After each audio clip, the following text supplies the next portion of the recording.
台北的盛夏总裹着黏腻的湿热，忠孝东路的写字楼里，中央空调的冷风却吹不散江城周身的低气压。江总，人心慈善基金会的人到了，正在会议室门口等候。特助林凯的声音小心翼翼，指尖捏着文件夹的边缘微微泛白。他跟了江城5年，从公司初创到如今跻身台湾医药行业前列，再清楚不过这位总裁的脾气，看似冷硬如冰，实则藏着不愿触碰的软肋，只是没人敢去探寻。江城坐在宽大的黑檀木办公桌后，指尖漫不经心地敲击着桌面，骨节分明的手背上青筋隐现。一身量身定制的深灰色西装衬得他身形挺拔，领口领带打得一丝不苟，唯有眉宇间的冷傲，像是常年附着一层薄霜。让他们进来。他的声音低沉，听不出情绪，却让办公室里的温度又降了几分。5年了，从当年破产负债被追债人堵在旧公寓楼下，到如今执掌市值数十亿的医药集团，江城走过的路铺满荆棘，也磨掉了骨子里最后一点柔软。唯有午夜梦回时，那个穿着白色连衣裙、笑起来眉眼弯弯的身影会闯入脑海，随之而来的是被抛弃的刺骨疼痛。他无数次告诉自己，林浅那种嫌贫爱富的女人，不值得他再念及半分。会议室的门被推开，脚步声由远及近。江城抬眼，目光落在为首那人身上时，指尖的敲击骤然停住，周身的气场瞬间变得凌厉如刀。是林浅。他变了，又好像没变，褪去了当年的青涩，一身剪裁得体的米白色职业套装，长发利落地挽成发髻，露出纤细优美的脖颈，脸上画着淡雅的妆容，眉眼依旧温婉，只是眼底多了几分岁月沉淀的坚定与从容。他走在人群前方，步伐沉稳，举手投足间尽是职场女性的干练，与记忆中那个围着他转，会为他煮姜汤的小女人判若两人。林浅显然也没想到合作方的总裁会是江城，眼底闪过一丝不易察觉的错愕，快得如同错觉，随即便恢复了平静，伸出手：“江总，您好，我是人心慈善基金会的林浅，负责本次儿童重疾医疗援助项目的对接。”他的声音清冷，带着恰到好处的疏离，仿佛两人只是初次见面的合作伙伴。江城没有伸手，目光在他脸上看寻，像是要从那平静的表象下挖出一丝后悔或难堪。半晌，他勾了勾唇角，语气里满是讥讽：“林小姐，真是好久不见。当年你嫌我不上进，没前途，转身就走得干脆利落，怎么如今反倒做起这种吃力不赚钱的慈善事业了？是找不到更好的靠山了吗？”这话像淬了冰，会议室里的气氛瞬间凝固。基金会的随行人员脸色尴尬，林凯也急忙想打圆场，却被江城一个眼神制止。林浅的手停在半空，指尖微微蜷缩，随即若无其事地收回，放在身侧。他没有辩解，只是微微颔首，语气依旧公事公办：“江总，过去的事与工作无关，我们还是谈谈本次合作的细节吧，这关乎几十位患病儿童的治疗机会。”他的眼神清澈而坚定，没有丝毫闪躲，也没有江城预想中的慌乱或羞愧。江城眼底的冷意更甚。他本以为再次相见，他要么愧疚，要么炫耀，却唯独没料到是这般云淡风轻，仿佛那段刻骨铭心的过往，对他而言不过是过眼云烟。他不耐地挥了挥手，说吧。林浅打开文件夹，开始有条不紊地讲解项目方案，声音清晰，逻辑缜密。江城表面上专注地听着，注意力却不由自主地落在了他的手腕上，那块与他昂贵职业装格格不入的旧手表突兀地戴在他纤细的手腕上。那是一块地摊上买的廉价手表，表盘边缘刻出了裂痕，表带也有些磨损，显然用了很多年。江城一眼就认了出来，那是他当年创业初期省吃俭用攒了半个月工资，在士林夜市给林浅买的生日礼物。他还记得当时林浅笑得像个孩子，小心翼翼地戴在手上，说要戴一辈子。可后来呢？后来他破产了，他就带着所有东西离开了，连一句解释都没有。江城的目光落在表盘上，隐约觉得有些不对劲。他记得这块表当年是好的，可此刻表盘上的指针一动不动，像是早就停在了某个时刻。他心头一动，想要看得更清楚些，林浅却像是察觉到了他的目光，下意识地将手腕往衣袖里缩了缩，讲解的语速微微加快。江澄的嘴角勾起一抹更冷的弧度，虚伪。都过去了5年，还带着这块破表装念旧，是想勾起他的回忆，再故技重施吗？他在心里冷笑，看向林浅的眼神里多了几分鄙夷与刁难的决心。合作的推进并不顺利，准确来说是江澄刻意让他变得不顺利。第一次项目讨论会，林浅提交的方案详尽周全，覆盖了资金使用、医疗资源对接、患儿随访等各个环节。可江澄却挑3拣4，指着其中一页资金预算表发难：“林小姐，这笔款项用于患儿家属的住宿补贴，是不是太过高昂了？慈善不是铺张浪费，你们基金会该不会是想借着合作中饱私囊吧？”林浅早有准备，拿出一份详细的市场调研数据。江总，这笔预算是按照台北及周边地区经济型酒店的平均价格制定的。考虑到部分患儿来自南部偏远地区，家属需长期陪护，我们还特意争取了合作酒店的折扣。每一笔款项的使用都会有明细公示，接受贵公司和社会各界的监督。他的语气平静，却带着不容置疑的底气。江澄看着他从容不迫的样子，心里莫名烦躁。他就是想看到他手足无措，向他低头的模样，可他偏偏每次都能应对得滴水不漏。再改。他扔下2个字，起身离开了会议室，留下一屋子人面面相觑。林凯看着林浅脸上毫无波澜的表情，低声致歉：“林小姐，对不起，江总他没关系。”林浅打断他：“合上文件夹，方案我们会根据江总的要求微调，但核心原则不能变，不能委屈了孩子们。”他的声音很轻，却透着一股韧劲。为了推动项目落地，林浅几乎天天泡在江澄的公司，要么修改方案，要么对接资源。他每天最早到，最晚走，有时候忙得连午饭都顾不上吃，只是啃几口面包垫肚子，江澄都看在眼里。他坐在办公室里，透过百叶窗，能清晰地看到林浅在外面的工位上忙碌的身影。他时而对着电脑蹙眉思考，时而拿着电话耐心沟通，阳光落在他的侧脸上，依旧是当年那副认真的模样。有一次，他路过茶水间，听到林浅在打电话，语气温柔的不像话：“小朋友乖，医生说你要好好吃药，很快就能出院了。姐姐下次去看你，给你带台南的凤梨酥好不好？”江澄的心猛地一揪，脚步顿住。他想起当年他创业失败，整日萎靡不振，也是林浅这样温柔地安慰他，陪着他度过最难熬的日子。可下一秒，他又想起了他不告而别，谎称嫌贫爱富的决绝，心头的柔软瞬间被寒冰覆盖。他冷哼一声，转身离开，刻意将脚步声放得很重，像是在提醒自己，眼前的温柔都是假象。项目对接过程中，免不了要参加各种应酬。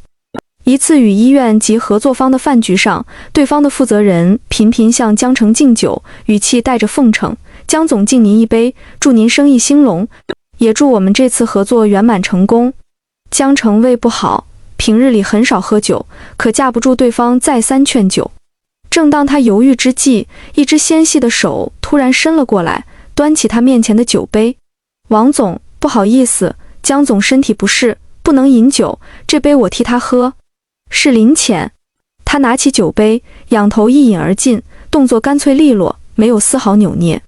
白酒的辛辣呛得他微微蹙眉，眼底泛起一丝红意，却依旧笑着对对方说：“王总，我敬您，希望后续的合作我们能配合愉快。”江澄愣住了，替他挡酒是林浅多年来的习惯。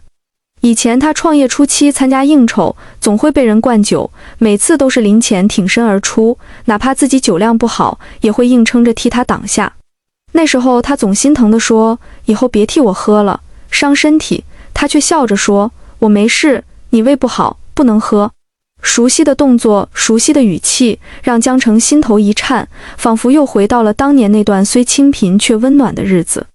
他下意识地想伸手去擦他眼角的湿润，可手刚抬起就猛地停住。他是故意的，他一定是故意做这些事，想让他心软，想回到他身边，享受他现在的荣华富贵。江澄硬生生压下心头的悸动，脸色变得更加冰冷。他看着林浅一杯接一杯地替他挡酒，看着他脸颊泛红，眼神却依旧坚定，心里的火气越来越旺。饭局结束后，林浅扶着墙站在酒店门口，胃里翻江倒海。他强忍着不适，拿出手机想叫车，身后却传来江澄冰冷的声音：林小姐倒是好本事，连挡酒这种手段都用上了，就这么想攀上我？林浅身体一僵，缓缓转过身，看着站在不远处的江澄，他双手插在口袋里，眼神里满是嘲讽，没有丝毫关心。他笑了笑，语气带着疏离：江总多虑了，我只是不想因为喝酒影响合作，既然饭局结束了，我就先告辞了。说完，他转身就走，没有丝毫留恋。看着他踉跄的背影，江澄的拳头紧紧攥起，指节泛白。他明明知道他可能很难受，明明想上前扶他一把，可话到嘴边却变成了伤人的讥讽。他恨他的背叛，更恨自己到现在还会为他心动。几天后，公司召开高层会议，讨论项目的资金拨付问题。会议开到一半，江澄突然脸色发白，额头冒出冷汗，一手紧紧按着胃部，身体微微蜷缩。他的老毛病又犯了，最近应酬多，饮食不规律，胃病愈发严重。江总，您没事吧？林凯急忙上前，想要扶他。江澄摆了摆手，咬着牙说：没事，继续开会。可话音刚落，胃部传来一阵剧烈的绞痛，让他忍不住闷哼一声。坐在一旁的林浅身体瞬间绷紧，他几乎是下意识地伸手去翻自己的包，动作快得连自己都没反应过来。他的包里一直放着江澄惯用的那种胃药，当年他胃病发作时，他总是随身带着，一吃就见效。他很快就找到了药瓶，指尖碰到药瓶的瞬间，脑海里闪过当年的画面，可下一秒他就清醒过来。他们已经分手5年了，他不再是他的妻子，没有资格再像以前那样照顾他。他的手停在半空，眼神复杂地看着江澄痛苦的模样，心里纠结万分。江澄也看到了他的动作，眼底闪过一丝诧异，他还带着他的药，他到底想干什么？就在江澄疑惑之际，林浅却将药瓶递给了林凯，语气平淡地说：林特助，这是江总惯用的胃药，你给他吧，记得温水送服。说完，他便转过头，重新看向会议桌，仿佛刚才那个下意识翻包的人不是他。林凯愣了一下，接过药瓶，连忙去给江澄倒温水。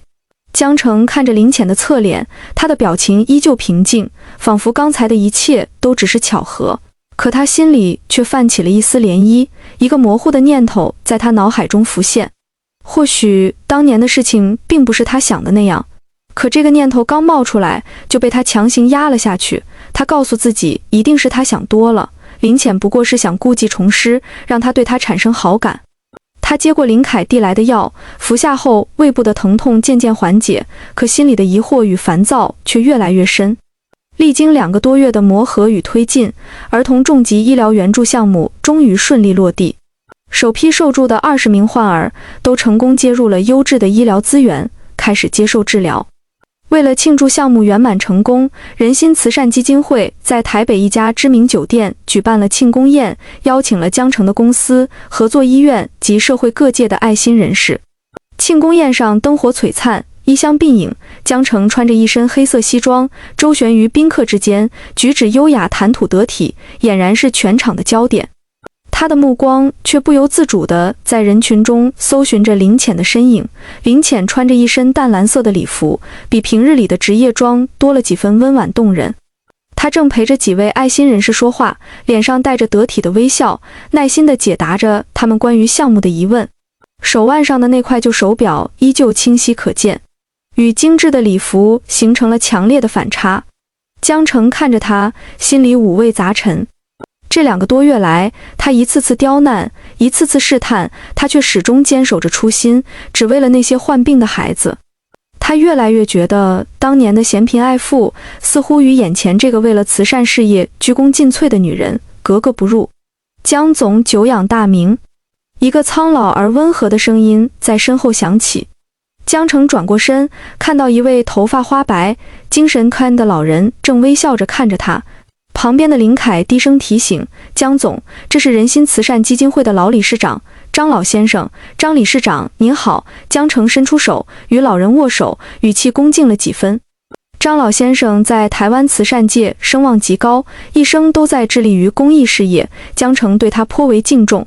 张老先生笑着点了点头，目光落在不远处的林浅身上，眼神里满是心疼与赞许。江总，这次的项目多亏了林浅这孩子，他为了这个项目付出了太多，几乎是连轴转了2个多月，连家都很少回。江澄顺着他的目光看去，林浅正弯腰和一个受助患儿的家属说话，脸上带着温柔的笑意。他确实很努力。他淡淡的说，心里却忍不住想听更多关于林浅的事。张老先生叹了口气，语气里满是感慨，这孩子太苦了。5年前，他为了给一个破产的创业者还债，把过世父母留下的老洋房都卖了。那栋房子是他唯一的念想啊，在台北市中心，市值可不低。江澄的心猛地一沉，像是被什么东西砸了一下，瞬间失去了知觉。您说什么？他的声音有些颤抖，不敢相信自己的耳朵。我说林浅啊。张老先生没有察觉到他的异样，继续说道，那时候他刚离婚没多久，一个人扛下了所有，卖了房子还完债，他就搬去了地下室住，一住就是3年。那地下室又潮又暗，冬天冷，夏天热，他却从来没抱怨过一句，还主动来基金会做义工，后来才正式加入我们。张老先生顿了顿，又补充道，我记得他当时说那个创业者是做医药起家的，跟你是同行呢。那时候他欠了一大笔钱，被债主追得走投无路，林浅怕他想不开，就偷偷帮他还了债。他还特意嘱咐我们不要跟任何人提起这件事，尤其是那个创业者，怕伤了他的自尊。如遭雷击这4个字，精准地形容了江澄此刻的心情。他站在原地，浑身冰冷，血液仿佛都凝固了。张老先生后面说的话，他一句也听不进去，脑海里只剩下卖了老洋房还了债，怕伤了他的自尊这几个词，反复盘旋。他终于明白了，5年前他破产负债，被债主告上法庭，每天都活在恐惧与绝望中。就在他以为自己这辈子都翻不了身的时候，债主却突然撤诉，债务也一笔勾销。他当时以为是自己运气好，遇到了贵人相助，却从来没想过，那个默默为他扛下一切的人，竟然是林浅。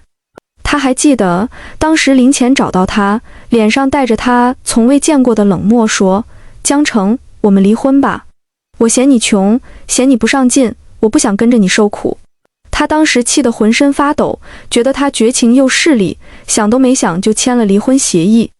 他以为他会立刻投入别人的怀抱，过上衣食无忧的日子，却没想到他竟然为了给他还债，卖掉了父母留下的唯一念想，自己却住在阴暗潮湿的地下室里。他不是嫌贫爱富，不是绝情寡义，他是为了保护他，为了让他能放下包袱，重新站起来。他用最伤人的方式为他铺好了一条重生的路，自己却独自承受着所有的苦难。而他呢？他却在重获成功后，一次次地刁难他，嘲讽他，用最刻薄的语言伤害他。他甚至怀疑他的真心，觉得他是想攀附他的富贵。愧疚、自责、悔恨，无数种情绪瞬间涌上心头，像潮水一样将江澄淹没。他看着不远处的林浅，他依旧在温柔地安抚着患儿家属，脸上带着从容的微笑，可在江澄眼里，那微笑却充满了隐忍与委屈。他再也无法忍受，猛地转身推开人群，不顾一切地冲出了宴会厅。他要找到林浅，他要向他道歉，他要告诉他，他知道真相了，他知道他的苦心了。刚冲出酒店大门，天空就下起了瓢泼大雨，豆大的雨点砸在身上，冰冷刺骨，可江澄却丝毫感觉不到。他凭着记忆，朝着酒店附近的出租车停靠点跑去。他知道林浅每次参加完活动都会在那里等车，雨越下越大，模糊了视线。江澄奔跑在雨中，西装被雨水浸透，紧紧贴在身上，头发也湿漉漉地贴在额前，狼狈不堪。可他毫不在意，心里只有一个念头，找到林浅。远远地他就看到了那个熟悉的身影，林浅站在公交站台下，手里撑着一把透明的雨伞，正低头看着手机。淡蓝色的礼服被雨水打湿了一角，勾勒出她纤细的身形，手腕上的旧手表在昏暗的灯光下依旧清晰可见。江城的脚步顿住，看着那个单薄的身影，心脏像是被一只无形的手紧紧攥住，疼得他几乎无法呼吸。他一步步走过去，雨水的声音掩盖了他的脚步声。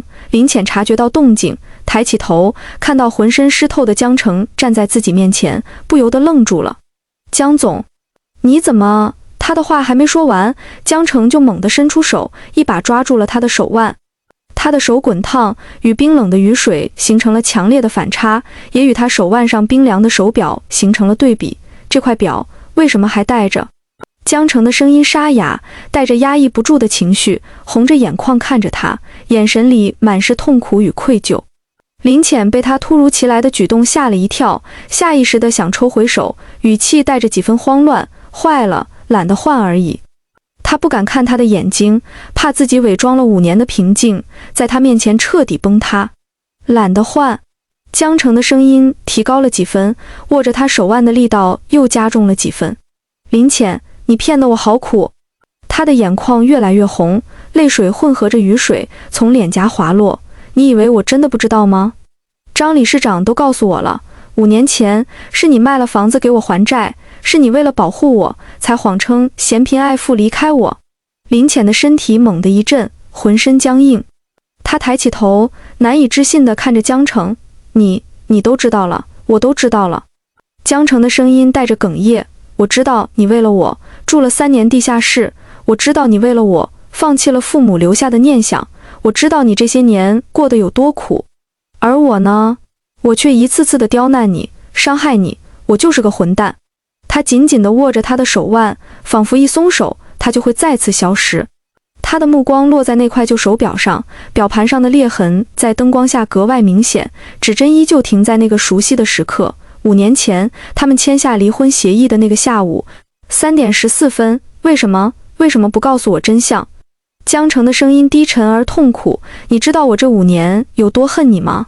我恨你抛弃我，恨你嫌贫爱富，可我又忍不住想你，想我们以前的日子。我无数次告诉自己不要再想你，可我做不到。林浅的眼泪终于忍不住掉了下来，混合着雨水滑落脸颊。他看着眼前这个红着眼眶、满脸悔恨的男人，心里积压了5年的委屈与思念，在这一刻彻底爆发。我告诉你真相，又能怎么样？他的声音哽咽：那时候你已经够难了，我不想再让你因为愧疚而拖累你。我知道你自尊心强，如果你知道我为你卖了房子，你肯定不会接受，甚至会因为觉得亏欠我而一蹶不振。我宁愿你恨我，也想让你好好活下去，重新站起来。我以为等你成功了，等你过上好日子了，我就可以彻底放下了。林浅吸了吸鼻子，语气带着几分释然，又带着几分苦涩。我没想到我们还会再见面，还会一起合作。我只想安安静静地把项目做好，看着那些孩子康复，我就满足了。江城看着他泪流满面的样子，心里疼得无以复加。他缓缓低下头，目光落在手表的背面。他记得当年买这块表的时候，因为太便宜，背面什么都没有。可此刻他却看到手表背面被人用小刀刻了一行小小的字，字迹有些模糊，却依旧能清晰辨认：等待黎明。等待黎明，这是他当年创业初期的口号。那时候他每天都熬夜加班，承受着巨大的压力，常常看不到希望。林浅就陪着他，鼓励他说：江城，别怕，黑暗总会过去的，我们一起等待黎明。原来他一直都记得，原来他从来都没有放弃过他。原来这块停摆的旧手表承载着他5年的等待与坚守。江城再也控制不住自己的情绪，一把将林浅紧紧地抱在怀里。他将脸埋在他的颈窝，声音哽咽：对不起，林浅，对不起，让你受委屈了。林浅靠在他的怀里，感受着他滚烫的体温和急促的心跳，所有的坚强都瞬间崩塌。他伸出手，紧紧地抱住他的腰，放声大哭起来。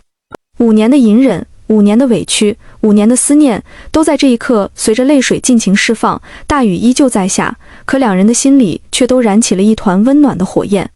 那团火焰驱散了所有的黑暗与寒冷，照亮了彼此的心房。